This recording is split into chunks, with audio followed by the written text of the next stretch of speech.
Bago dumating ang mga dayuhan, ang Pilipinas ay binubuo na ng maliliit na pamayanang tinatawag na barangay.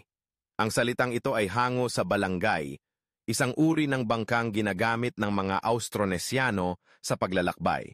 Ang bawat barangay ay may sariling datu, isang pinunong namumuno, nagtatanggol sa mga mamamayan at tagapagpatupad ng batas. May sarili silang sistema ng pamamahala, kultura at kalakalan sa pagitan ng ibang barangay o dayuhang mga ngalakal tulad ng mga Intsik at Malay. Ang mga mamamayan ay nahahati sa tatlong uri, ang Maharlika, Noble, Timawa, Malaya, at Alipin, katulong o utusan.